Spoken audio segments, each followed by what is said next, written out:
তাওহীদি জনতার ঈমানকে ধ্বংস করার জন্য আল্লাহু আকবার স্লোগানকে বাতিল করে তাওহীদের কালেমা লা ইলাহা ইল্লাল্লাহকে বাতিল করে নতুন এক কালেমা জন্ম দিয়েছিল লা ইলাহা ইল্লাল্লাহর পরিবর্তে জয় বাংলা। মুহাম্মাদুর রাসূলুল্লাহর প্রতি ভালোবাসা দূর করতে গিয়ে গণজাগরণ মঞ্চের মাধ্যমে মিথ্যা গল্প কাহিনী তৈরি করে আল্লাহর নবীর প্রতি ঘৃণা তৈরি করে তার জায়গায় নতুন নবী শেখ মুজিবকে বসাবার চক্রান্ত করা হয়েছিল। মুহাম্মাদুর রাসূলুল্লাহর জায়গায় জয় বঙ্গবন্ধু স্লোগান লেখা হয়েছিল। এগুলো কালেমা শুধু আল্লাহ এবং আল্লাহর রাসূলকে নিয়ে নয়, ইসলামকে ধ্বংস করার জন্য এদেশের তাওহীদি জনতার হৃদয়ের স্পন্দন উলামায়ে কেরামদেরকে বিশ্বের বুকে কলঙ্কিত করার জন্য কাউকে রাজাকার, কাউকে জঙ্গি, এমনকি কাউকে ধর্ষক পর্যন্ত বানাবার চক্রান্ত করা হয়েছিল। লা ইলাহা লা ইলাহা, নেই কোনো সর্বক্ষমতার মালিক একমাত্র কে ছাড়া। ও মুসলিম, তুমি একদিকে লা ইলাহা ইল্লাল্লাহর সাক্ষী দাও, আবার তুমি সংসদে গিয়ে শপথ করো একটা সংবিধান রক্ষা করার জন্য, যেই সংবিধানের শুরুতেই ৭ পথে লেখা রয়েছে প্রজাতন্ত্রের সকল ক্ষমতার মালিক জনগণ। প্রজাতন্ত্রের নয়, পুরো দুনিয়ার ক্ষমতার মালিক কে? লা ইলাহা ইল্লাল্লাহ যদি বুঝে শুনে পড়ে থাকো, ব্যাখ্যার জন্য সূরা আলে ইমরানের ২৬ নম্বর আয়াত পড়ো, পরিষ্কার হয়ে যাবে। কুলিল্লাহুম্মা মালিকাল মুলক, হে আল্লাহ তুমি সকল ক্ষমতার মালিক। তুতিল মুলকা মান তাশাউ, তুমি যাকে ইচ্ছা ক্ষমতা দান করো। ওয়া তানজিউল মুলকা মিম্মান তাশাউ, আর যার থেকে ইচ্ছা ক্ষমতা ছিনিয়ে নাও। ও রান্না করা খাবার খেতে দাও না, একটু বক্তব্য রেকর্ড করার জন্য সুযোগ দাও না। ওয়া তানজিউল মুলকা মিম্মান তাশা, এমন ভাবে ক্ষমতা ছিনিয়ে নাও যে শাসক দীর্ঘদিন পর্যন্ত বাংলার বুকে চেপে বসেছিল, তাকে বক্তব্য রেকর্ড করার সুযোগ দাও না, তাকে খাবার খাওয়ার সুযোগ দাও না, তাকে পালাতে হয় ১৪টা ব্রিফকেস নিয়ে তার স্বামীর কাছে গিয়ে আশ্রয় নিতে হচ্ছে।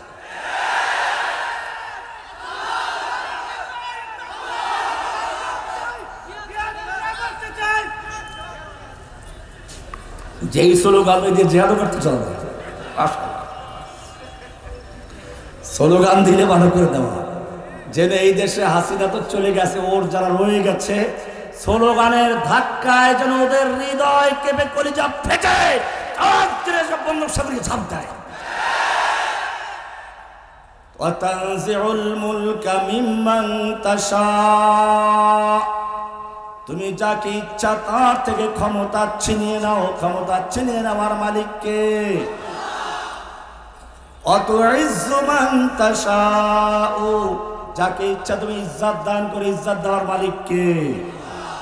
ওরা আমাদেরকে হেলমেট লাগিয়ে মাথায়, গায়ে বুলেট প্রুফ জ্যাকেট লাগালো, এরপরে ডান্ডা বেরি পরালো, হাতে হ্যান্ডকাপ পরালো, দুনিয়ার সামনে আমাদেরকে কত অপমান করার চেষ্টা করেছে আমি দেখেছি। সেই অবস্থায়ও মানুষ সুযোগ পেলে একটু হাতে মুসাফা করতে আসতো, সুযোগ পেলে পকেটে কিছু টাকা ঢুকিয়ে দিত। আর আমাদের জায়গায় যখন তারা জেলে গেল, আল্লাহ রাব্বুল আলামিন দেখিয়ে দিলেন সুযোগ পেলে মানুষ টাকা পয়সার মুসাফার জন্য হাত বাড়ায় না, পচা ডিম দিয়ে এবং সেরা জুতা দিয়ে তাদেরকে স্বাগত জানাচ্ছে। ওয়াতানজিউল মুলকা মিম্মান তাশাউ ওয়া তুইজ্জু মান তাশাউ, ইজ্জত দেওয়ার মালিককে। যারা জেলখানার থেকে বের হয়ে এসেছে তাদের ইজ্জত কমেছে না বেড়েছে? ওয়াতুযিল্লু মান তাশাউ, আর তুমি যাকে ইচ্ছা অপমান করো। দরবেশ বাবার দাড়ি কামাইয়া, নবীর সুন্নাতকে কামাইয়া সনাতনী হয়েও বাঁচতে পারলো না, অপমান করেছেন কে? কলা পাতা বিছিয়ে জঙ্গলে গিয়ে মশার কামড় খেয়ে তারপরে বাঁচতে পারল। অপমান করেন কে? লা ইলাহা ইল্লাল্লাহর মানে হচ্ছে সকল ক্ষমতার মালিক জনগণ নয়, সমস্ত ক্ষমতার মালিক কে? সুতরাং এই সংবিধান রক্ষা করার জন্য যদি শপথ করো, মন্ত্রী এমপি হয়ে গিয়ে হলফ করো সংবিধান রক্ষা করার জন্য, জেনে রাখবে ঈমানতে এমনি দুর্বল ছিল, হলফ করার সঙ্গে সঙ্গে বাকিটা চলে গেছে। লা ইলাহা ইল্লাল্লাহর মানে হচ্ছে আইন বিধান দেওয়ার মালিক কে? সেই বিশ্বাস না থাকলে গুসাউন কা গুসা ইসাইল। কোরআন পরিষ্কার বলছে মুমিনদের সকল ক্ষমতার উৎস কে? যেই ব্যক্তি আল্লাহর সঙ্গে সম্পর্ক থাকবে, লা ইলাহা ইল্লাল্লাহ যার ক্লিয়ার থাকবে, লা ইলাহা বলে বর্জন করবে, ইল্লাল্লাহ মানে গ্রহণ করবে, লা ইলাহা মানে নফি করবে, ইল্লাল্লাহ মানে ইসবাত করবে, লা ইলাহা মানে তাখলিয়া করবে, ইল্লাল্লাহ মানে তাহলিয়া করবে, লা ইলাহা মানে প্রত্যাখ্যান করবে, ইল্লাল্লাহ মানে গ্রহণ করবে। কাকে প্রত্যাখ্যান করবে, কাকে গ্রহণ করবে, এই ব্যাখ্যা কোরআন পরিষ্কার করে দিয়েছে। সূরা বাকারা 256 নম্বর আয়াত, ফামান ইয়াকফুর বিত্তাগুত। সুতরাং যেই ব্যক্তি তাগুতকে কুফর করবে, প্রত্যাখ্যান করবে, বর্জন করবে, বাদ দিবে, তাগুতকে বর্জন করবে, ওয়া ইউমিন বিল্লাহি, অতঃপর আল্লাহর উপর ঈমান আনবে। কয়টা কাজ? দুইটা। কয়টা? একটা হলে চলবে না। মনে করুন একটা ফ্যান ঝুলাবার জন্য একটা রড লাগানো হয়, কড়া লাগানো হয়। কড়াটা যদি দুর্বল হয় ফ্যান থাকবে? ছিঁড়ে পড়ে যাবে। কড়াটা মজবুত আছে, ফ্যানটা লাগাইছে দুর্বল, তা টিকবে? এইবারে শুনুন কোরআন কি সুন্দরভাবে বলছে, ফামান ইয়াকফুর বিত্তাগুত। যেই ব্যক্তি লা ইলাহা ইল্লাল্লাহ বলে সকল তাগুতকে বর্জন করলো, ইল্লাল্লাহ বলে ওয়া ইউমিন বিল্লাহি, ইল্লাল্লাহ বলে আল্লাহকে গ্রহণ করলো। কয়টা কাজ করলো? কুফর বিত্তাগুত, ঈমান বিল্লাহ। জোরসে বলো কয়টা জিনিস? কি কি? কুফর বিত্তাগুত, মুখস্থ করো। কুফর বিত্তাগুত, ঈমান বিল্লাহ। কয়টা? এই দুই হাত দিয়ে ধরতে হবে। আল্লাহ তাআলা বলছেন যেই ব্যক্তি এই দুইটা কাজ করবে, দুই হাত দিয়ে সে ধরলো, ফাকাদ ইস্তামসাকা। ওলামায়ে কেরাম ভালো করে খেয়াল করে দেখবেন, এখানে ইস্তামসাকা ব্যবহার করা হয়েছে, মাসাকা ব্যবহার করা হয় নাই। ইস্তামসাকা মানে শক্তভাবে ধরলো। ফাকাদ ইস্তামসাকা, সে শক্তভাবে ধরলো। কি ধরলো? বিল উরওয়াতিল উসকা, মজবুত হাতল আরশের পায়া ধরলো। কি ধরলো? আরশের পায়ার সঙ্গে তার সম্পর্ক হয়ে গেছে। লা ইলাহা ইল্লাল্লাহ বলে দুই হাত দিয়ে সে আরশের পায়ার সঙ্গে সংযুক্ত হয়ে গেছে। লান ফিসাবা লাহা, দুনিয়ার কোন শক্তি, চাই নরেন্দ্র মোদীর পারমাণবিক বোমা হোক, আমেরিকার বোমা হোক, দুনিয়ার কোন শক্তি তাকে আল্লাহ থেকে জুদা করতে পারবে না, বিচ্ছিন্ন করতে পারবে না, ধ্বংস করতে পারবে না। সাহায্য করবেন কে? লান ফিসামা লাহা। আর যদি লা ইলাহা ইল্লাল্লাহ দুর্বল হয়, আল্লাহ পরিষ্কার বলছেন হাত ছুটে গেছে, দুর্বল হয়ে গেছো। আল্লাহর উপর ঈমানও আছে, আবার জনগণের ক্ষমতাও মানো, আল্লাহর উপর ঈমানও দাবি করো, লা ইলাহা ইল্লাল্লাহ পড়ো, আল্লাহর বিধান মানতে রাজি না। লা ইলাহা ইল্লাল্লাহর মানে হচ্ছে আল্লাহ ছাড়া দুনিয়াতে কারো আইন চলবে না, বিধান চলবে না। আইন চলবে কার? আলা লাহুল খালকু ওয়াল আমর। জেনে রাখো সৃষ্টি যার, আইন চলবে কেবল। এবারে আল্লাহ তাআলা আমাদের মতো মুসলিমদেরকে ধিক্কার দিয়ে সুন্দর করে বুঝাচ্ছেন। কোরআনের সূরা নিসা 60 নম্বর আয়াত, আলাম তারা ইলাল্লাযীনা ইয়াজউমুনা আন্নাহুম আমানু বিমা উনজিলা ইলাইকা ওয়া মা উনজিলা মিন ক্বাবলিক। হে নবী, আপনি কি দেখেন না ওই সমস্ত লোকদেরকে যারা দাবি করে আমরা ঈমান এনেছি আপনার প্রতি নাজিল হওয়া কিতাবের উপরে, মানে কোরআন বিশ্বাস করি, ওয়া মা উনজিলা মিন ক্বাবলিক, আপনার পূর্বে যত কিতাব নাজিল হয়েছে সব মানি, সবের উপর ঈমান এনেছি, ছোটবেলার থেকে মুখস্থ করেছি।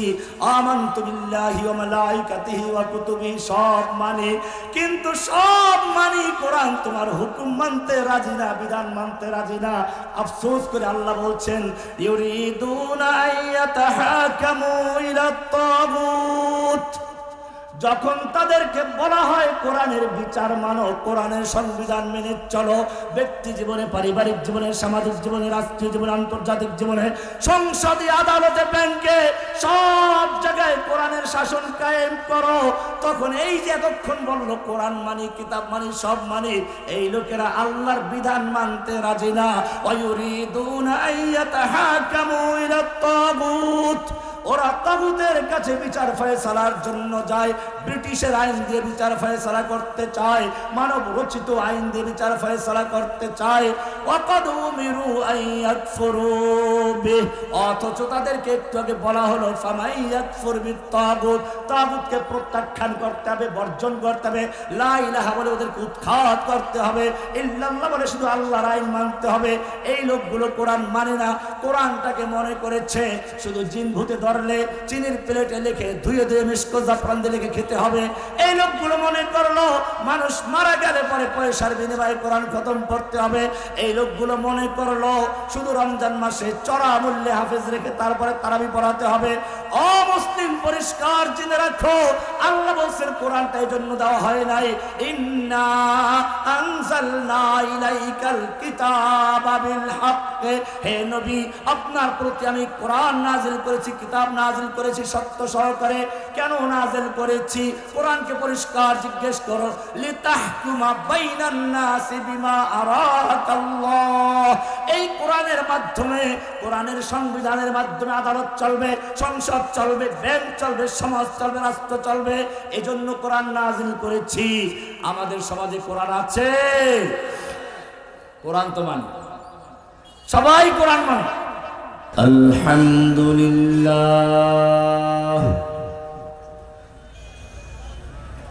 আলহামদুলিল্লাহ ওয়া কাফা ওয়া সালামুন আলা ইবাদিহিল্লাযীনা ইসতাফা। أما بعد فأعوذ بالله من الشيطان الرجيم. بسم الله الرحمن الرحيم. ومن آياته الليل والنهار والشمس والقمر لا تسجدوا للشمس ولا للقمر واسجدوا لله الذي خلقهن. قل يا أيها الناس أنتم الفقراء إلى الله ما نعبدهم إلا ليقربونا إلى الله زلفى ويعبدون من دون الله ما لا يضرهم ولا ينفعهم ويقولون هؤلاء شفعاؤنا عند الله. وقال رسول الله صلى الله عليه وسلم من يرد الله به خيرا يفقهه في الدين. صدق الله تعالى وصدق رسوله النبي الأمي الكريم ونحن على ذلك لمن الشاهدين والشاكرين والحمد لله رب العالمين. हर सिमत मचलती किरणों ने अफसून शबे गम तोड़ दिया, अब जाग उठे हैं दीवाने दुनिया को जगा कर दम लेंगे। सो चाहे कफील अब कुछ भी हो हर हाल में अपना हक लेंगे। इज्जत से जीना है तो जी लेंगे या जाम शहादत पी लेंगे। इस गर्ज से जो मक्तल में आया वो सुबह व शाम सलामत रहती है। ये जान तो आनी जानी है, इस जान की कोई परवाह नहीं। नहनुल्लज़ीना बायऊ मुहम्मदा अलल जिहाद मा बकीना अबदा। অদ্য 22 ডিসেম্বর 2024 শেরপুর ঐতিহ্যবাহী নতুন বাস টার্মিনাল জামে মসজিদ ও মাদ্রাসার উদ্যোগে আয়োজিত ইসলামী মহাসম্মেলনের সম্মানিত সভাপতি হযরত মাওলানা সিদ্দিক আহমদ হাফিজাহুল্লাহ তাআলা ওয়া রাআহু, অন্যান্য উলামায়ে কেরাম, আমার সামনে ডানে বামে তৌহিদি জনতা, পর্দার আড়ালে অবস্থানরত আমাদের মা ও বোনেরা, আমরা এই মাহফিল করতে যাচ্ছি এমন একটি মুহূর্তে যখন একদিকে মুসলিম উম্মার প্রথম কিবলা বাইতুল মুকাদ্দাস ইহুদিদের দখলে, সেখানে যুগ যুগ ধরে মুসলিম উম্মার সন্তানদেরকে নির্বিচারে পাখির মতো গুলি করে হত্যা করা হচ্ছে।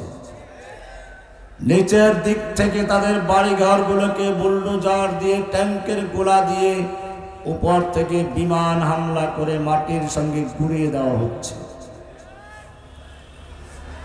কাশ্মীরি মুসলমানদের যুগ যুগ ধরে হত্যা করা হচ্ছে। সেখানে মুসলিমদেরকে অহরহ উস্কানি দেওয়া হচ্ছে। হিন্দু হিন্দি হিন্দুস্তান, জবন ভেজো পাকিস্তান, गो हमारी माता है तुम उसको खाता है, तुमको चाहिए कब्रिस्तान या भेजेंगे पाकिस्तान। আরাকানের মুসলিমদের অবস্থা আমাদের সামনে। তাদের যুবকদেরকে হত্যা করে নারী শিশু বৃদ্ধদেরকে বাংলাদেশে ঠেলে দিয়েছে।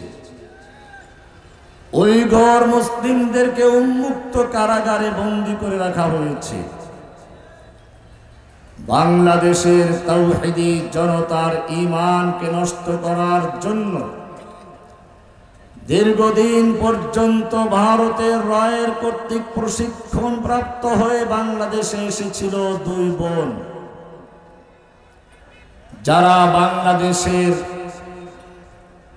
তাওহীদি জনতার ঈমানকে ধ্বংস করার জন্য আল্লাহু আকবার স্লোগানকে বাতিল করে, তাওহীদের কালেমা লা ইলাহা ইল্লাল্লাহকে বাতিল করে নতুন এক কালেমা জন্ম দিয়েছিল, লা ইলাহা ইল্লাল্লাহর পরিবর্তে জয় বাংলা। মুহাম্মাদুর রাসূলুল্লাহর প্রতি ভালোবাসা দূর করতে গিয়ে গণজাগরণ মঞ্চের মাধ্যমে মিথ্যা গল্প কাহিনী তৈরি করে আল্লাহর নবীর প্রতি ঘৃণা তৈরি করে তার জায়গায় নতুন নবী শেখ মুজিবকে বসাবার চক্রান্ত করা হয়েছিল। মুহাম্মাদুর রাসূলুল্লাহর জায়গায় জয় বঙ্গবন্ধু স্লোগান লেখা হয়েছিল। এগুলো কালেমা। শুধু আল্লাহ এবং আল্লাহর রাসূলকে নিয়ে নয়, ইসলামকে ধ্বংস করার জন্য এদেশের তাওহীদি জনতার হৃদয়ের স্পন্দন উলামায়ে কেরামদেরকে বিশ্বের বুকে কলঙ্কিত করার জন্য কাউকে রাজাকার, কাউকে জঙ্গি, এমনকি কাউকে ধর্ষক পর্যন্ত বানাবার চক্রান্ত করা হয়েছিল।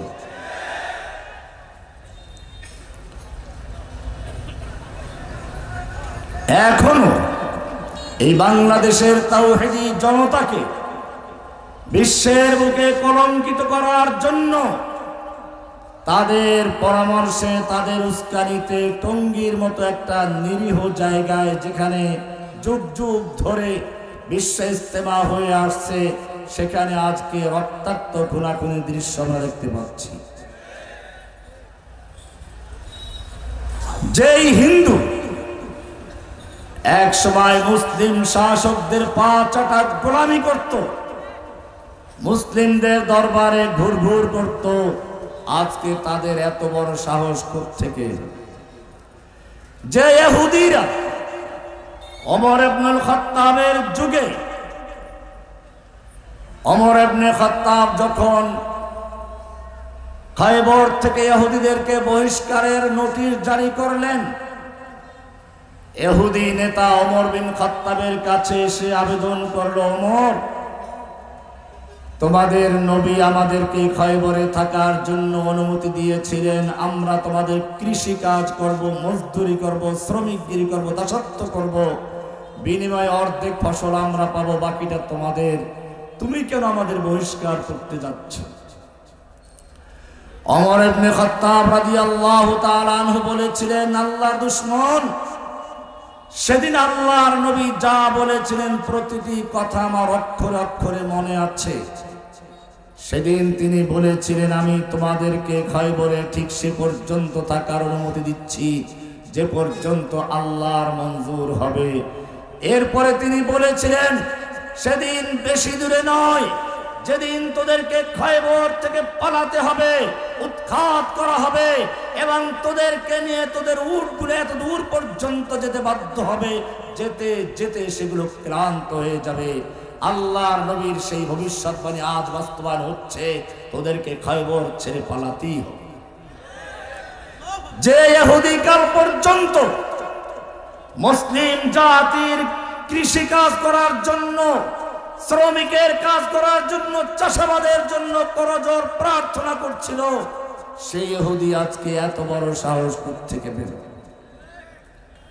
আমাদের প্রথম কাজ হচ্ছে কারণটা উদ্ঘাটন করা। কারণ তালাশ করার জন্য আমাদের বিশেষ কোনো কারণ দরকার নেই, একটা হাদিস পড়লেই যথেষ্ট হয়ে যাবে। আল্লাহর রাসূল সাল্লাল্লাহু আলাইহি ওয়াসাল্লাম সাহাবায়ে কেরামদের সামনে বক্তব্য রাখছিলেন, বিভিন্ন আলোচনা প্রসঙ্গে তিনি বললেন, ইউশিকু আন ইয়াতাদাআল উমাম, ও আমার উম্মত, ও আমার সাহাবীরা, ভালো করে শুনে রেখো, অচিরেই তোমাদের সামনে এমন একটি মুহূর্ত আসবে যখন কাফের মুশরিক দুনিয়ার পরাশক্তিগুলো একে অপরকে আহ্বান করবে, জোট গঠন করবে, ন্যাটো জোট হোক, জাতিসংঘ হোক, বিভিন্ন জোট গঠন করে একে অপরকে আহ্বান করবে, আসো আমরা ঐক্যবদ্ধ ভাবে মুসলিম জাতিকে ধ্বংস করি। এরকম তারা একে অপরকে আহ্বান করবে, যেরকম ভাবে দস্তরখান বিছিয়ে খাবার তৈরি করে মেহমানদেরকে ডাকা হয়। সাহাবায়ে কেরাম আশ্চর্য হয়ে গেলেন, আমরা মাত্র 1-1.5 লাখ সাহাবী, আমাদের ভয়ে রোম পারস্য সহ গোটা দুনিয়া থরথর করে কাঁপে, আমাদের নাম শুনলে ওরা এক একজনে 3 জগ পানি খায়। সেই সময় মুসলিমদের হত্যা করার জন্য কাফেররা জোটবদ্ধ হবে, এত বড় সাহস পাবে কি করে? প্রশ্ন করলো আল্লাহর রাসূল সাল্লাল্লাহু আলাইহি ওয়াসাল্লামকে। আল্লাহর রাসূল সাল্লাল্লাহু আলাইহি ওয়াসাল্লামকে প্রশ্ন করা হলো, তখন কি মুসলিমরা আমাদের চেয়েও কম হবে? আল্লাহর রাসূল সাল্লাল্লাহু আলাইহি ওয়াসাল্লাম যেটা বলেছিলেন ভালো করে শুনে রেখো। আল্লাহর রাসূল সাল্লাল্লাহু আলাইহি ওয়াসাল্লাম বলেন, না, তোমাদের সংখ্যা তখন অনেক বেশি হবে, তোমাদের চেয়ে কোটি কোটি গুণ বেশি হবে, কিন্তু তাদের অবস্থা হবে ওয়ালাকিন্নাকুম গুসাউন কাগুসাইস সাইল। সেই সময় মুসলিমদের অবস্থা হবে তুফানের সময় পানির উপরে ভাসমান খড়কুটা, ময়লা আবর্জনা, কচুরিপানা যেরকম ভাসমান অবস্থায় যেদিকে পানির স্রোত যায় সেদিকে চলে যায়, বাতাস আবার ধাক্কা মারে আরেক দিক চলে যায়, ঠিক তেমনি ভাবে তখনকার মুসলিমদের অবস্থা হবে। ইহুদি খ্রিস্টানদের গোলামি করবে, হিন্দুরা একদিকে নেবে, খ্রিস্টানরা একদিকে নেবে, বৌদ্ধ আর একদিকে নেবে, চায়না আর একদিকে নেবে, রাশিয়া একদিক নেবে, আমেরিকা একদিক নেবে। তাদের নিজস্ব কোনো ভিত্তি থাকবে না, না ইমানের ভিত্তি থাকবে, না আদর্শের ভিত্তি থাকবে। এক এক সময় তারা এক এক দিকে চলে যাবে।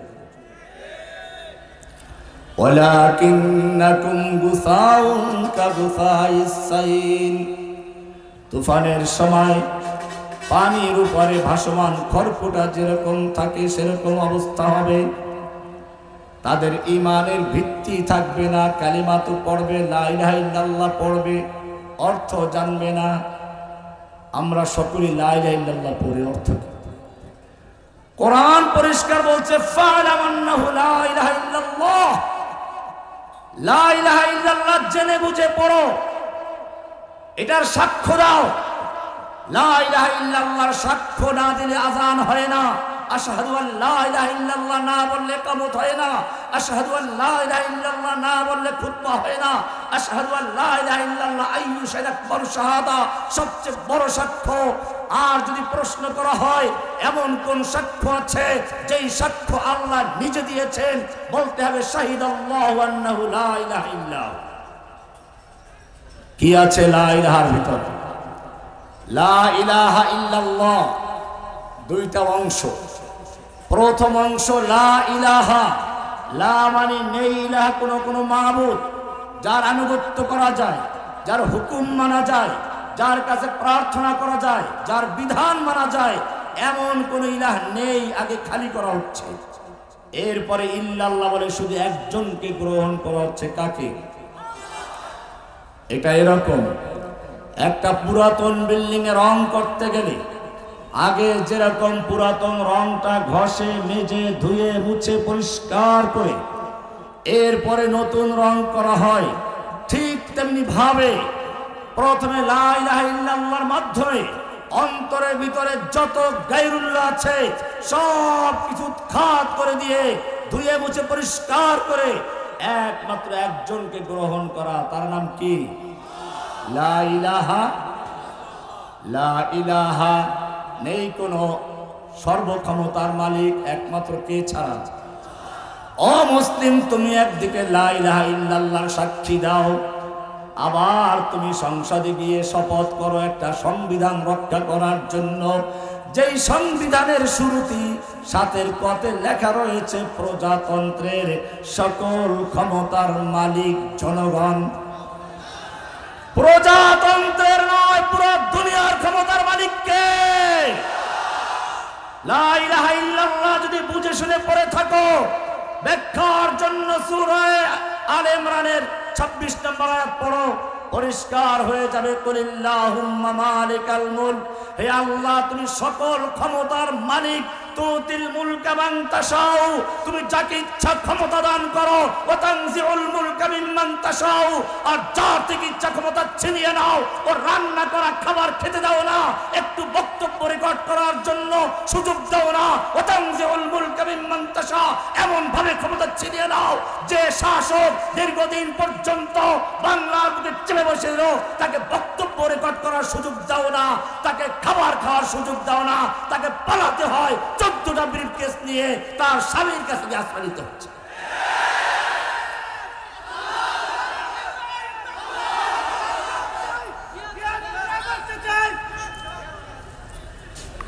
যেই স্লোগান দিয়ে জেহাদ করতে চলবে,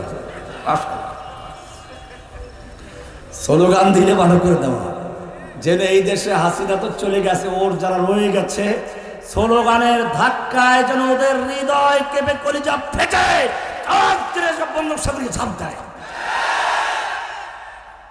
ওয়াতানজিউল মুলকা মিম্মান তাশা, তুমি যাকে ইচ্ছা তার থেকে ক্ষমতা ছিনিয়ে নাও। ক্ষমতা ছিনিয়ে নেওয়ার মালিক কে? ওয়াতুইজ্জু মান তাশাউ, যাকে ইচ্ছা তুমি ইজ্জত দান করে ইজ্জত দেওয়ার মালিক কে? ওরা আমাদেরকে হেলমেট লাগিয়ে মাথায়, গায়ে বুলেট প্রুফ জ্যাকেট লাগালো, এরপরে ডান্ডা বেরি পরালো, হাতে হ্যান্ডকাপ পরালো, দুনিয়ার সামনে আমাদেরকে কত অপমান করার চেষ্টা করেছে। আমি দেখেছি সেই অবস্থায়ও মানুষ সুযোগ পেলে একটু হাতে মুসাফা করতে আসতো, সুযোগ পেলে পকেটে কিছু টাকা ঢুকিয়ে দিত। আর আমাদের জায়গায় যখন তারা জেলে গেল, আল্লাহ রাব্বুল আলামিন দেখিয়ে দিলেন সুযোগ পেলে মানুষ টাকা পয়সার মুসাফার জন্য হাত বাড়ায় না, পচা ডিম দিয়ে এবং সেরা জুতা দিয়ে তাদেরকে স্বাগত জানাচ্ছে। ওয়াতানজিউল মুলকা মিম্মান তাশাউ ওয়া তুইজ্জু মান তাশাউ, ইজ্জত দেওয়ার মালিককে। যারা জেলখানার থেকে বের হয়ে এসেছে তাদের ইজ্জত কমেছে না বেড়েছে? ওয়াতুযিল্লু মান তাশাউ, আর তুমি যাকে ইচ্ছা অপমান করো। দরবেশ বাবার দাড়ি কামাইয়া, নবীর সুন্নতকে কামাইয়া সনাতনী হয়েও বাঁচতে পারলো না, অপমান করেছেন কে? কলা পাতা বিছিয়ে জঙ্গলে গিয়ে মশার কামড় খেয়ে তারপরে বাঁচতে পারলো না, অপমান করেন কে?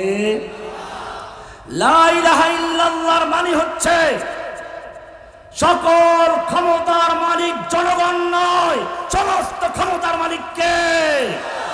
সুতরাং এই সংবিধান রক্ষা করার জন্য যদি শপথ করো, মন্ত্রী এমপি হয়ে গিয়ে হলফ করো সংবিধান রক্ষা করার জন্য, জেনে রাখবে ইমানতে এমনি দুর্বল ছিল, হলফ করার সঙ্গে সঙ্গে বাকিটা চলে গেছে। লা ইলাহা ইল্লাল্লাহর মানে হচ্ছে আইন বিধান দেওয়ার মালিক কে? সেই বিশ্বাস না থাকলে গুসাউন কা গুসাইস সাইল। কোরআন পরিষ্কার বলছে মুমিনদের সকল ক্ষমতার উৎস কে? যেই ব্যক্তি আল্লাহর সঙ্গে সম্পর্ক থাকবে, লা ইলাহা ইল্লাল্লাহ যার ক্লিয়ার থাকবে, লা ইলাহা বলে বর্জন করবে, ইল্লাল্লাহ মানে গ্রহণ করবে, লা ইলাহা মানে নফি করবে, ইল্লাল্লাহ মানে ইসবাত করবে, লা ইলাহা মানে তাখলিয়া করবে, ইল্লাল্লাহ মানে তাহলিয়া করবে, লা ইলাহা মানে প্রত্যাখ্যান করবে, ইল্লাল্লাহ মানে গ্রহণ করবে। কাকে প্রত্যাখ্যান করবে, কাকে গ্রহণ করবে, এই ব্যাখ্যা কোরআন পরিষ্কার করে দিয়েছে। সূরা বাকারা 256 নম্বর আয়াত, ফামান ইয়াকফুর বিত্তাগুত। সুতরাং যেই ব্যক্তি তাগুতকে কুফর করবে, প্রত্যাখ্যান করবে, বর্জন করবে, বাদ দিবে, তাগুতকে বর্জন করবে, ওয়া ইউমিন বিল্লাহি, অতঃপর আল্লাহর উপর ঈমান আনবে। কয়টা কাজ? দুইটা। কয়টা? একটা হলে চলবে না। মনে করুন একটা ফ্যান ঝুলাবার জন্য একটা রড লাগানো হয়, কড়া লাগানো হয়। কড়াটা যদি দুর্বল হয় ফ্যান থাকবে? ছিঁড়ে পড়ে যাবে। কড়াটা মজবুত আছে, ফ্যানটা লাগাইছে দুর্বল, তা টিকবে? এইবারে শুনুন কোরআন কি সুন্দর ভাবে বলছে, ফামান ইয়াকফুর বিত্তাগুত, যেই ব্যক্তি লা ইলাহা ইল্লাল্লাহ বলে সকল তাগুতকে বর্জন করলো, ইল্লাল্লাহ বলে ওয়া ইউমিন বিল্লাহি, ইল্লাল্লাহ বলে আল্লাহকে গ্রহণ করলো। কয়টা কাজ করলো? কুফর বিত্তাগুত, ঈমান বিল্লাহ। জোরসে বলো কয়টা জিনিস? কি কি? কুফর বিত্তাগুত, মুখস্থ করো। কুফর বিত্তাগুত, ঈমান বিল্লাহ। কয়টা? এই দুই হাত দিয়ে ধরতে হবে। আল্লাহ তাআলা বলছেন যেই ব্যক্তি এই দুইটা কাজ করবে, দুই হাত দিয়ে সে ধরলো, ফাকাদ ইস্তামসাকা। ওলামায়ে কেরাম ভালো করে খেয়াল করে দেখবেন, এখানে ইস্তামসাকা ব্যবহার করা হয়েছে, মাসাকা ব্যবহার করা হয় নাই। ইস্তামসাকা মানে শক্তভাবে ধরলো। ফাকাদ ইস্তামসাকা, সে শক্তভাবে ধরলো। কি ধরলো? বিল উরওয়াতিল উসকা, মজবুত হাতল আরশের পায়া ধরলো। কি ধরলো? আরশের পায়ার সঙ্গে তার সম্পর্ক হয়ে গেছে। লা ইলাহা ইল্লাল্লাহ বলে দুই হাত দিয়ে সে আরশের পায়ার সঙ্গে সংযুক্ত হয়ে গেছে। লান ফিসাবা লাহা, দুনিয়ার কোন শক্তি, চাই নরেন্দ্র মোদীর পারমাণবিক বোমা হোক, আমেরিকার বোমা হোক, দুনিয়ার কোন শক্তি তাকে আল্লাহ থেকে জুদা করতে পারবে না, বিচ্ছিন্ন করতে পারবে না, ধ্বংস করতে পারবে না। সাহায্য করবেন কে? লান ফিসামা লাহা। আর যদি লা ইলাহা ইল্লাল্লাহ দুর্বল হয়, আল্লাহ পরিষ্কার বলছেন হাত ছুটে গেছে, দুর্বল হয়ে গেছো। আল্লাহর উপর ঈমানও আছে, আবার জনগণের ক্ষমতাও মানো, আল্লাহর উপর ঈমানও দাবি করো, লা ইলাহা ইল্লাল্লাহ পড়ো, আল্লাহর বিধান মানতে রাজি না। লা ইলাহা ইল্লাল্লাহর মানে হচ্ছে আল্লাহ ছাড়া দুনিয়াতে কারো আইন চলবে না, বিধান চলবে না। আইন চলবে কার? আলা লাহুল খালকু ওয়াল আমর। জেনে রাখো সৃষ্টি যার, আইন চলবে কেবল এবারে আল্লাহ তাআলা আমাদের মতো মুসলিমদেরকে ধিক্কার দিয়ে সুন্দর করে বুঝাচ্ছেন। কোরআনের সূরা নিসা 60 নম্বর আয়াত, আলাম তারা ইলাল্লাযীনা ইয়াজউমুনা আন্নাহুম আমানু বিমা উনজিলা ইলাইকা ওয়া মা উনজিলা মিন ক্বাবলিক। হে নবী, আপনি কি দেখেন না ওই সমস্ত লোকদেরকে যারা দাবি করে আমরা ঈমান এনেছি আপনার প্রতি নাজিল হওয়া কিতাবের উপরে, মানে কোরআন বিশ্বাস করি, ওয়া মা উনজিলা মিন ক্বাবলিক, আপনার পূর্বে যত কিতাব নাজিল হয়েছে সব মানি, সবের উপর ঈমান এনেছি, ছোটবেলার থেকে মুখস্থ করেছি, আমানতু বিল্লাহি ওয়া মালাইকাতিহি ওয়া কুতুবিহি, সব মানি, কিন্তু সব মানি, কোরআন তোমার হুকুম মানতে রাজি না, বিধান মানতে রাজি না। আফসোস করে আল্লাহ বলছেন, ইউরিদুনা আইয়াতাহাকামু ইলাত তাগুত।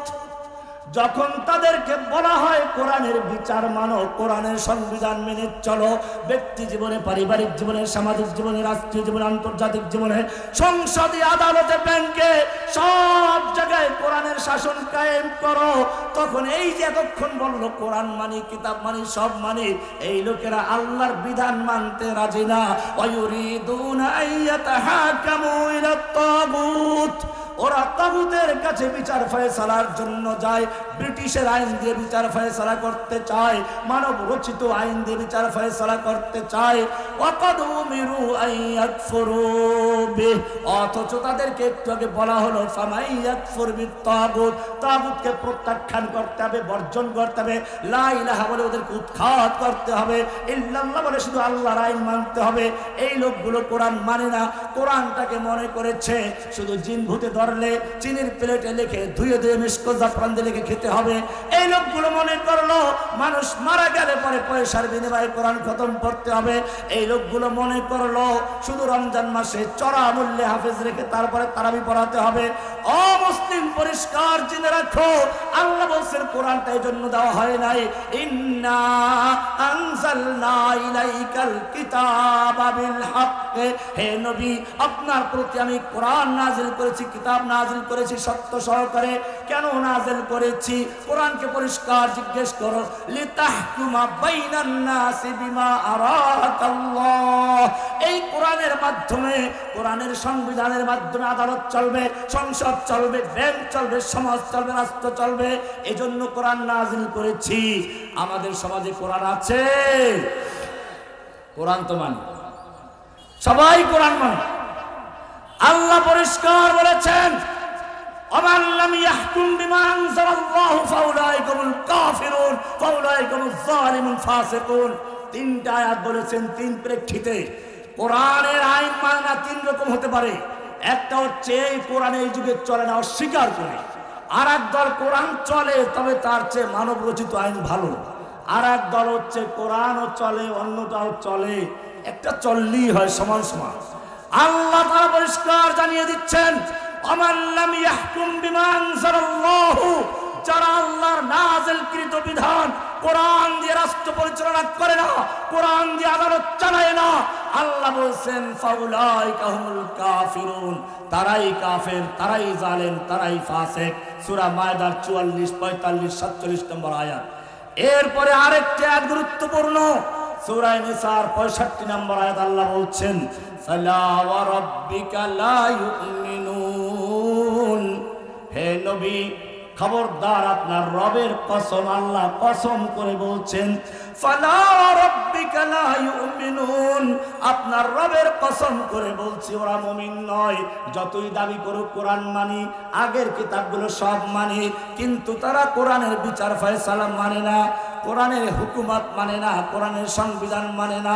ফালা ওয়া রাব্বিকা লা ইউমিনুনা হাত্তা ইউহাক্কিমুকা ফীমা শাজারা বাইনাহুম, তাদের পারস্পরিক মামলা মোকদ্দমার ক্ষেত্রে যতক্ষণ পর্যন্ত আপনার কাছে বিচার না নিয়ে আসবে, কোরআনের বিচার, হাদিসের বিচার না মানবে, সুম্মা লা ইয়াজিদু ফি আনফুসিহিম হারাজাম মিম্মা কাদাইতা, শুধু বিচার নিয়ে আসলেই চলবে না, এরপরে কোরআন হাদিসের অনুযায়ী আপনি যেই বিচার করবেন সেই বিচার সম্পর্কে তাদের অন্তরে কোনো দ্বিধা দ্বন্দ্ব সংশয় থাকতে পারবে না। ওয়া ইউসাল্লিমু তাসলিমা, সম্পূর্ণরূপে মানতে হবে, এটা না মানা পর্যন্ত সে মুমিন হতে। ও মুসলিম, লা ইলাহার মানে হচ্ছে আল্লাহ ছাড়া কোনো সংবিধান চলবে না। সংবিধান দেওয়ার মালিক কে? লা ইলাহার মানে হচ্ছে, লা ইলাহার মানে হচ্ছে প্রার্থনা করব কার কাছে? সন্তান দেওয়ার মালিক কে? হেদায়েত দেওয়ার মালিক কে? লা ইলাহা ইল্লাল্লাহ পড়ে মাজারে গিয়ে সিজদাও করে, লা ইলাহা ইল্লাল্লাহ পড়ে মাজারওয়ালার কাছে সন্তান চায়, প্রার্থনা করে, মাজারে টাকাও দেয়, পয়সা দেয়। ও মুসলিম, পরিষ্কার জেনে রাখো, তোমার সাথে হিন্দুর সাথে কোনো পার্থক্য নেই। জেনে রাখো, হিন্দুরাও তাদের অলি বুজুর্গ মারা গেলে, অলি বুজুর্গ মারা গেলে, হিন্দু ধর্মের যারা পীর ফকির ব্রাহ্মণ বড় বড় নেতা যারা, ওদের ধর্মের নবী রাসূল যারা, তারা মারা গেলে পরে তাদের মূর্তি বানিয়ে মাটির উপরে রেখে প্রার্থনা করে, ও আল্লাহর ওলি, তুমি তো ওলি, আমাদের জন্য সুপারিশ করো, আমাদের আল্লাহর কাছে পৌঁছাইয়া দাও, আমাদের সন্তান দাও, আমাদের খাদ্যে বরকত দাও। হিন্দুরা ওলি বুজুর্গে মারা গেলে পরে মাটির উপরে মূর্তি রেখে তাদেরকে শাড়ি পরায়, তাদের সামনে দামি দামি খাবার দেয়, প্রার্থনা করে। আর একদল মুসলিম উম্মার একদল লোক, বিভ্রান্ত লোকেরা, অলি বুজুর্গ মারা গেলে ওই হিন্দুরা করে উপরে, ওরা করে নিচে কবর দিয়ে মাজার তৈরি করে। হিন্দুরা মূর্তিকে যেরকম ভাবে শাড়ি পরায়, ওরা মাজারে চাদর পরায়। হিন্দুরা মূর্তির সামনে খাবার দেয়, এরা মাজারে টাকা দেয়, পয়সা দেয়, খাবার দেয়। হিন্দুরা যেরকম ভাবে মাজারওয়ালার কাছে সন্তান চায়, এরাও সন্তান চায়। হিন্দুরা যেরকম ভাবে মাজারওয়ালার নামে পশু জবাই করে, ওরাও মাজার মূর্তি নামে পশু জবাই করে, ওরাও মাজারওয়ালার জন্য পশু জবাই করে। হিন্দুরা যেরকম ভাবে মাজারওয়ালাকে সেজদা করে, মূর্তিকে সেজদা করে, ওই মুসলমানরাও কবরে সেজদা করে। কোন পার্থক্য আছে? এই মুসলিম, ভালো করে জেনে রাখো, তোমরা মনে করো মক্কার কাফেররা আল্লাহ বিশ্বাস করতো না তাই কাফের, আর আমরা আল্লাহ বিশ্বাস করি তাই মুসলমান। বিষয়টা কিরকম? মক্কার কাফেররা আল্লাহ বিশ্বাস করত। আমি আয়াত দিয়ে একটা ইঙ্গিত দিচ্ছি, বিস্তারিত বলতে গেলে ওটা আরেকটা বিষয়। কোরআন পরিষ্কার বলছে, ওয়ালাইন সাআলতাহুম মান খালাকাহুম লায়াকুলুন্নাল্লাহ। হে নবী, আপনি যদি ওই মক্কার আবু জাহেল আবুল আহাবদেরকে জিজ্ঞেস করেন, মক্কার কুফফারদেরকে জিজ্ঞেস করেন, মান খালাকাহুম, কে ওদেরকে সৃষ্টি করেছে, লায়াকুলুন্নাল্লাহ, তারা বলবে সৃষ্টি করেছেন কে? সৃষ্টিকর্তা। তুমি যেমন আল্লাহকে বিশ্বাস করো, মক্কার আবু জাহেল আবুল আল্লাহকে বিশ্বাস করতো, অন্য কাউকে না। এবারে আরেক আয়াত শোনো, ওয়ালাইন সাআলতাহুম মান নাযালা মিনাস সামাই মাআন।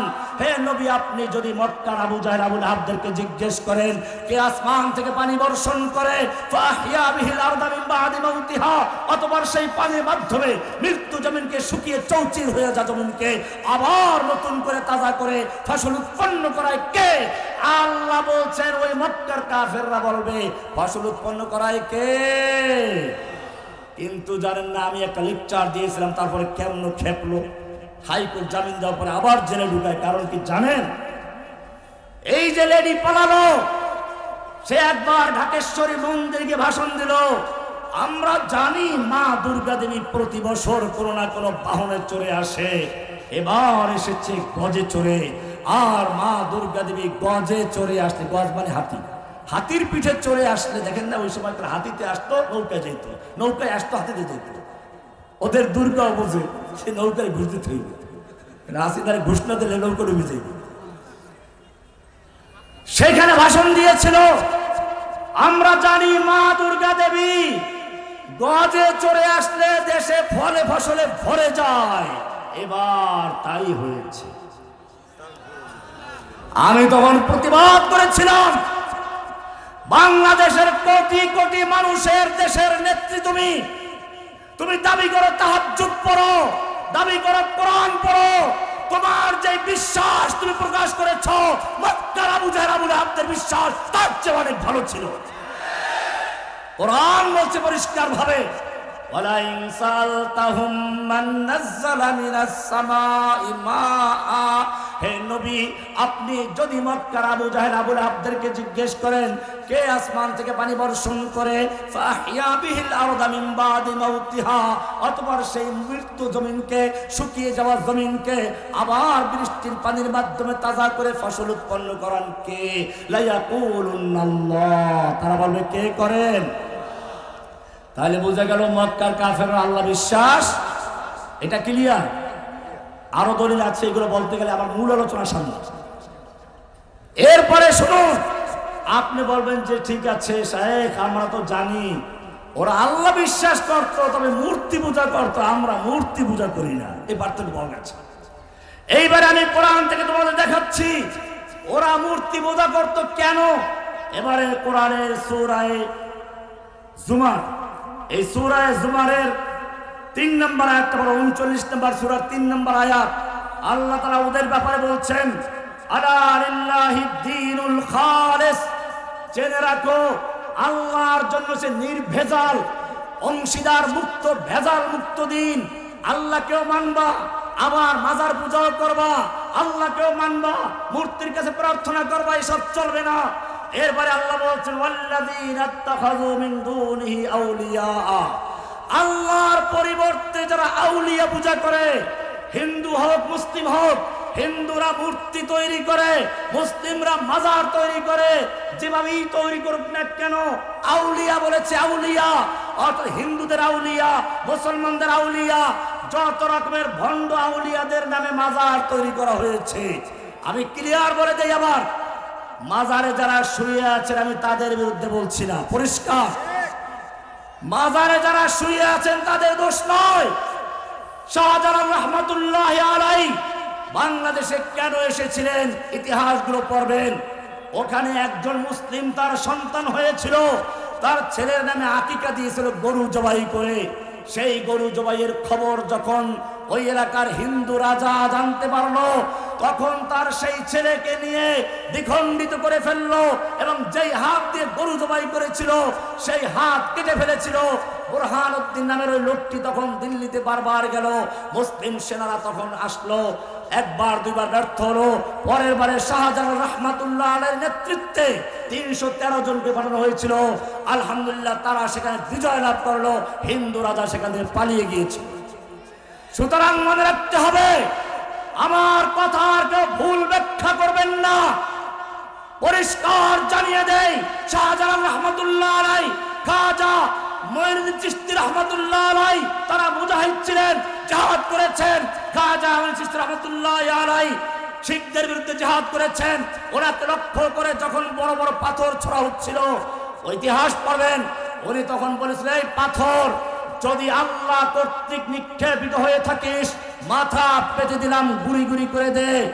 আর যদি ওই শয়তান কাফের মরদুদ কর্তৃক নিক্ষেপিত হয়ে থাকিস ওইখানে লেগে যা, ধারে কাছে আসবি না।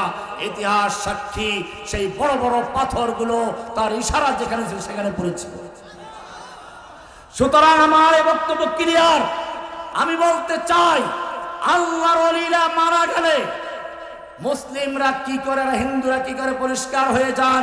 সূরা জুমারের 3 নম্বর আয়াতে বলছেন, মূর্তি পূজকদেরকে যদি জিজ্ঞেস করো কেন তোমরা মূর্তি পূজা করছো, তারা বলবে মা না'বুদুহুম ইল্লা লিয়ুকাররিবুনা ইলাল্লাহি যুলফা, আমরা এই মূর্তিগুলোর পূজা করি আল্লাহ হিসেবে নয়, এদেরকে আল্লাহ মানি না, এরা আল্লাহওয়ালাদের মূর্তি।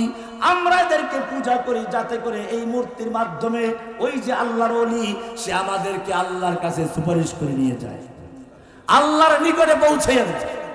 তাহলে বোঝা গেল মূর্তি পূজকরা মূর্তি পূজা করত মূর্তিকে আল্লাহ হিসাবে নয়, বরং আল্লাহর ওলি হিসাবে তারা আল্লাহর কাছে পৌঁছাইয়া দিবে।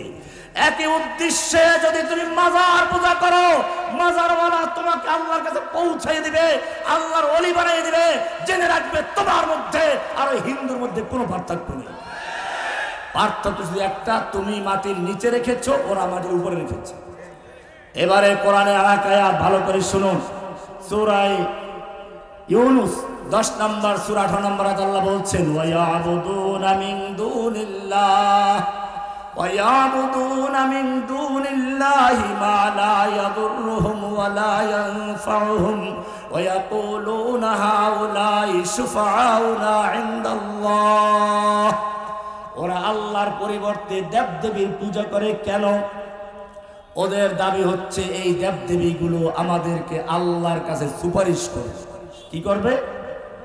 সুপারিশের বিষয়টা ক্লিয়ার করে দেই।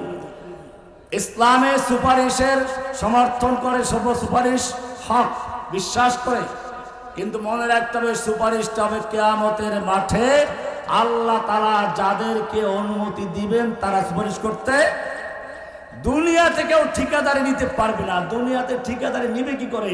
উনি নিজে যে মুক্তি পাবেন তার কোনো নিশ্চয়তা আছে? তাহলে পরিষ্কার আয়াতুল কুরসি পড়ুন, মান যাল্লাযী ইয়াশফাউ ইনদাহু ইল্লা বিইذনিহি। কে আছে এমন যেই ব্যক্তি আল্লাহর কাছে সুপারিশ করার জন্য ঠিকাদারি নিচ্ছ, সুপারিশ বার করে দিবে, এই সব যারা দায়িত্ব নিচ্ছ এমন অধিকার কার আছে? কিয়ামতের মাঠে কেউ সুপারিশ করতে পারবে না ইল্লা বিইذনিহি, আল্লাহর অনুমতি। এখন যারা দুনিয়াতে বসে মনে করে মাজারওয়ালা সুপারিশ করবে, অমুক পিসাব সুপারিশ করে নিয়ে যাবে, সে ব্যক্তি কি আল্লাহর ওলি না শয়তানের ওলি? আল্লাহর নবীর ইতিহাস পড়ুন। আল্লাহর নবী সাল্লাল্লাহু আলাইহি ওয়াসাল্লাম যখন তাওহীদের দাওয়াত দিলেন, গোটা মক্কা যার বিরুদ্ধে চলে গেল, সেই সময় আবু তালেবের সাহায্য দেখুন। আবু তালেব এগিয়ে এলেন, লম্বা ইতিহাস। যখন আল্লাহর নবীকে চূড়ান্ত নোটিশ দিল, আবু তালেব তখন বনু হাশিম বনু মুত্তালিবকে নিয়ে আলোচনা করলো। শেষ পর্যন্ত জানিয়ে দিল কি, আল্লাহি লা ইয়াসিলু ইলাইকা বিজামিহিম হাত্তা ওয়াসাদা ফিত তুরাবি দাফিনা। হে মুহাম্মদ সাল্লাল্লাহু আলাইহি ওয়াসাল্লাম, তুমি তোমার তাওহীদের দাওয়াত চালিয়ে যাও যতক্ষণ পর্যন্ত আমি আবু তালেবের দেহের সঙ্গে রূহ থাকবে, আমার দেহটা যতক্ষণ পর্যন্ত মাটির উপরে থাকবে, ততক্ষণ পর্যন্ত ওরা 14 গোষ্ঠী মিলেও তোমার একটা পশম বাঁকা করতে পারবে না। কে বলেছিল? আবু তালেব।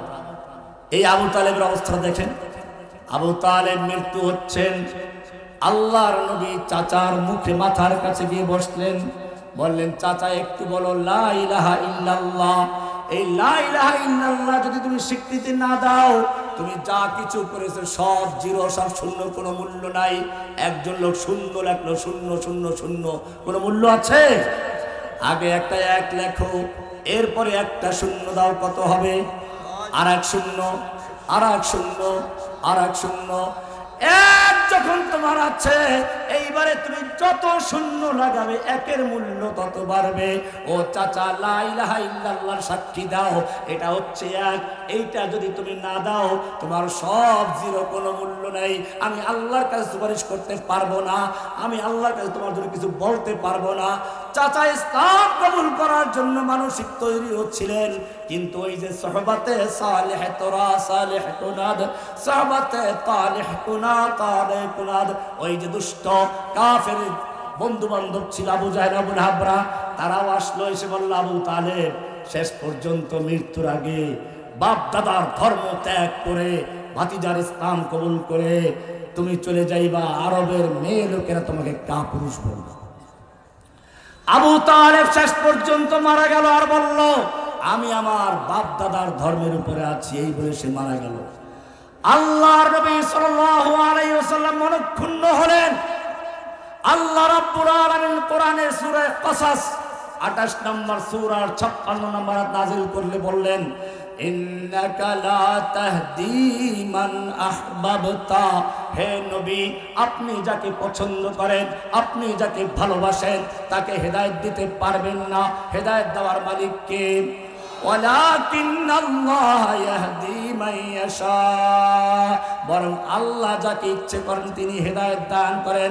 লা ইলাহা ইল্লাল্লাহ পরিষ্কার হয়ে গেল, হেদায়েত দেওয়ার কোনো মালিক নাই, একমাত্র আল্লাহ ছাড়া। হেদায়েত দেওয়ার মালিক কে? তরাইয়া নেওয়ার মালিক কে? সুতরাং যেই ব্যক্তি বলবে দুনিয়াতে সে কাউকে তরাইয়া নিবে, পার করে নেবে, হেদায়েত দিয়ে দেয়, আল্লাহর ওলি বানাইয়া দেয়, সেই ব্যক্তি আল্লাহর ওলি না শয়তানের ওলি? অলি ঠিক আছে, তবে কার অলি? ও মুসলমান, পরিষ্কার হয়ে যাও। লা ইলাহা ইল্লাল্লাহ মানে হচ্ছে সিজদা করব শুধুমাত্র কাকে? লা ইলাহা ইল্লাল্লাহ। কোন দরগায় সিজদা করা যাবে না, কোন মাজারে সিজদা করা যাবে না। পরিষ্কার জেনে রাখো, শরীয়তকে বোঝার চেষ্টা করো। আল্লাহ রাব্বুল আলামিন কোরআনের সূরা ফুসসিলাতের 41 নম্বর সূরার 37 নম্বরে কি সুন্দর করে বলছে দেখুন, ওয়া মিন আয়াতিহিল লাইলু ওয়ান নাহারু ওয়াশ শামসু ওয়াল কামার। আল্লাহর নিদর্শন হচ্ছে রাত, দিন, চন্দ্র, সূর্য। এই সবগুলো আল্লাহর সৃষ্টি, আল্লাহর পরিচয় বহন করছে, আল্লাহর নিদর্শন। এইগুলো আল্লাহ নয়। এই মুসলমান, যদি আল্লাহকে বিশ্বাস করে থাকো, লা তাসজুদু লিশ-শামসি ওয়ালা লিল-কামার। তোমরা চন্দ্রকেও সিজদা করো না, সূর্যকেও সিজদা করো না, মাজারকে সিজদা করো না, অলিকে সিজদা করো না, পীরকে সিজদা করো না। লা তাসজুদু লিশ-শামসি ওয়ালা লিল-কামার ওয়াসজুদু লিল্লাহিল্লাযী খালাকাহুন্না। এই সবগুলো তোমার পীরকে যিনি সৃষ্টি করেছেন, চন্দ্র সূর্য যিনি সৃষ্টি করেছেন, গাছগাছালি পশুপক্ষী যিনি সৃষ্টি করেছেন, তোমাকে আমাকে যিনি সৃষ্টি করেছেন, একমাত্র তাকে সিজদা করো যদি তুমি লা ইলাহা ইল্লাল্লাহ বিশ্বাসী হয়ে থাকো। সিজদা করবে কাকে? আল্লাহ ছাড়া কোন গায়রুল্লাহকে সিজদা করা জায়েজ না, হারাম। আল্লাহর নবীকে সাহাবায়ে কেরাম বলেন, ইয়া রাসূলুল্লাহ, রোম পারস্যের সম্রাটরা দুনিয়ার সম্রাট, ওদেরকে ওদের অনুসারীরা সিজদা করে। আপনি দুনিয়া আখিরাত উভয় জগতের সম্রাট, আমরা তো আপনাকে সিজদা করতে বেশি হকদার।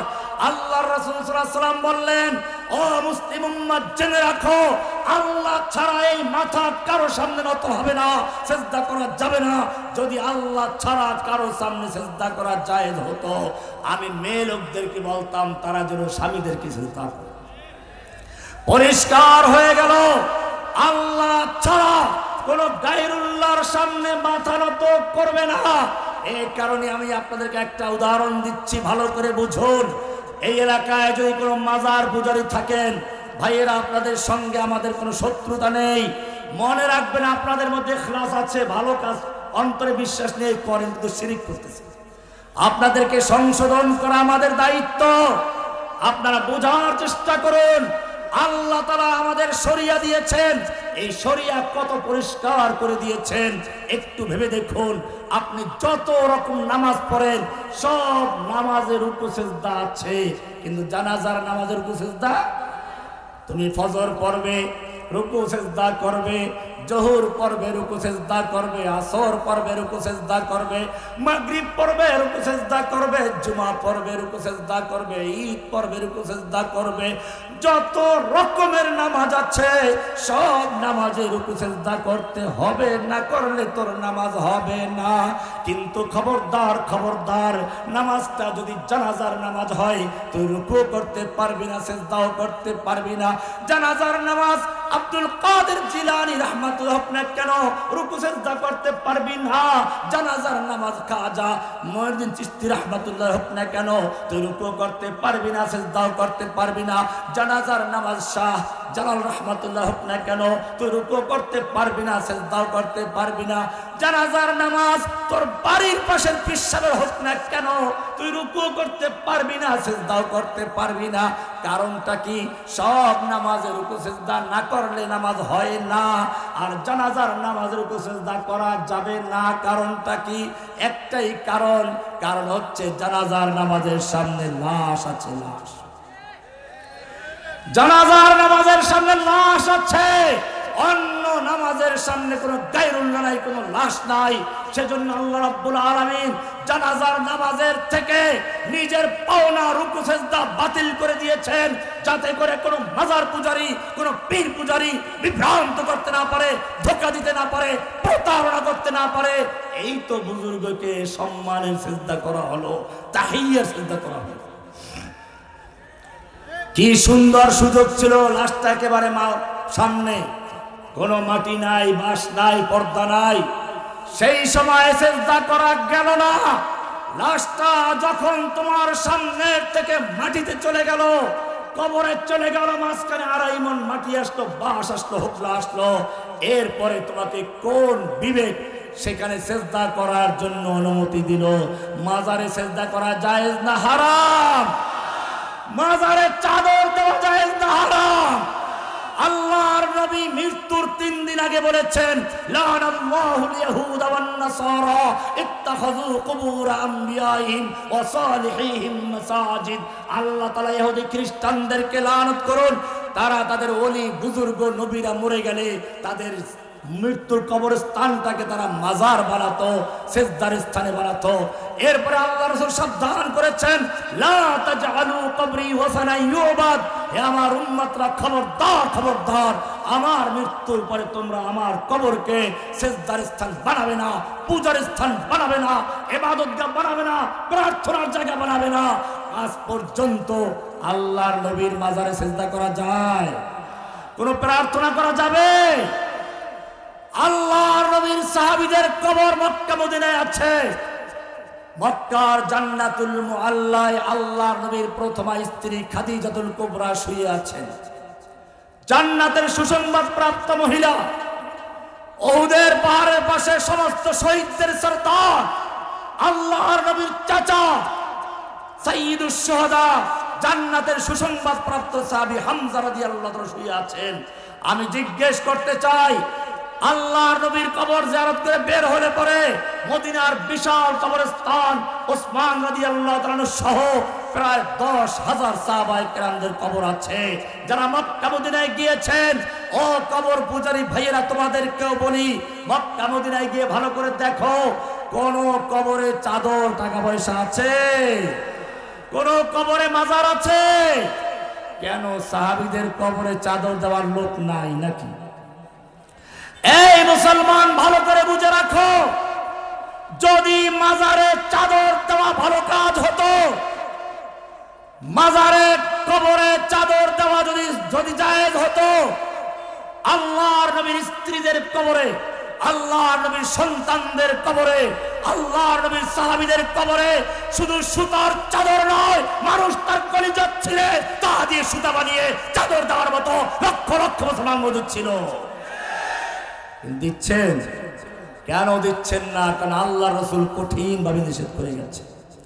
মাজারে প্রার্থনা করা জায়েজ না হারাম? প্রার্থনা করা, যে আল্লাহর কাছে প্রার্থনা করা, দোয়া করা হয়, আল্লাহর ইবাদত হয়, তাহলে মাজারওয়ালার কাছে প্রার্থনা করলে কার ইবাদত হইল? এবারে কোরআন পরিষ্কার বলছে, ইয়া আইয়ুহান নাস আনতুমুল ফুকারাউ ইলাল্লাহ আল্লাহু হুয়াল গনিয়ুল হামিদ। সূরা ফাতির 35 নম্বর সূরার 15 নম্বর আল্লাহ বলছেন, ইয়া আইয়ুহান নাস, ও বিশ্ববাসী, ভালো করে শুনে রাখো, ও মাজার পূজারী, ও তাওহীদ পন্থী সব মানুষকে আল্লাহ রাব্বুল আলামিন চ্যালেঞ্জ করে বলছেন, ইয়া আইয়ুহান নাস আনতুমুল ফুকারাউ ইলাল্লাহ। তোমরা সব আল্লাহর দরবারের ফকির। কার দরবারের ফকির? তোমাদের রাজা ফকির, প্রজা ফকির, বীর ফকির, মুরিদ ফকির, দরগা ফকির, দুর্গা ফকির, মাজার ফকির, বাজার ফকির। আনতুমুল ফুকারাউ ইলাল্লাহ, তোমরা সব আল্লাহর দরবারের ফকির। আল্লাহু আল গনিয়ুল হামিদ, ধনী একমাত্র কে? তোমাদের কাজ হলো প্রার্থনা করা, আল্লাহর কাজ হলো তোমাদের প্রার্থনা পূরণ করা। তোমরা ফকির, ধনী একমাত্র কে? মাজারওয়ালা ফকির, তার দেওয়ার ক্ষমতা আছে। দেওয়ার ক্ষমতা কে? লা ইলাহা ইল্লাল্লাহ, মানে সব কিছু দেওয়ার মালিক কে? ও মুসলিম, যদি এই আকীদা তোমার ক্লিয়ার থাকে, এইবারে আল্লাহ বলছেন, ফাকাদ ইসতামসাকা বিল উরওয়াতিল উসকা, তোমার সম্পর্ক আরশের পায়ার সঙ্গে আছে, আরশের পায়া ধরে আছো। লান ফিসাবা লাহা, দুনিয়ার যত বড় শক্তি হোক তোমাকে বিচ্ছিন্ন করতে পারবে না। পক্ষান্তরে যদি তোমার ঈমান বিল্লাহ আছে, কুফর বিত তাগুত নাই, তাগুতকে বর্জন করতে পারো নাই, বাতিলের আইন বিধান মানতে পারো নাই, আল্লাহ বলছেন, ওয়া মান ইউশরিক বিল্লাহি ফাকান্নামা খাররা মিনাস সামাই, যেই ব্যক্তি শিরক করলো, ওই তাওহীদ যার ক্লিয়ার নাই, সেজন্য আসমান থেকে রশি ছিঁড়ে গেছে, আরশের পায়ার থেকে তার হাত খুলে গেছে, ছিঁড়ে পড়ে গেছে। ছিঁড়ে পড়লে কই যাবে? কোরআনের আয়াত কি সুন্দর আয়াত। আল্লাহ বলছেন ফাকান্নামা খাররা মিনাস সামা, সেজন্য আকাশ থেকে ছিঁড়ে পড়েছে। ছিঁড়ে পড়ে গেল কোথায়? সূরা হজ 22 নম্বর সূরার 31 নম্বর আয়াত। আল্লাহ তাআলা বলছেন ফাতাখতাফুহু তায়র, আল্লাহর রজ্জু থেকে সে ছিঁড়ে পড়ে গেছে, এখন বাতাসে ভাসমান আছে। ফাতাখতাফুহু তায়র, তাকে পাখি ছো মেরে নিয়ে গেছে।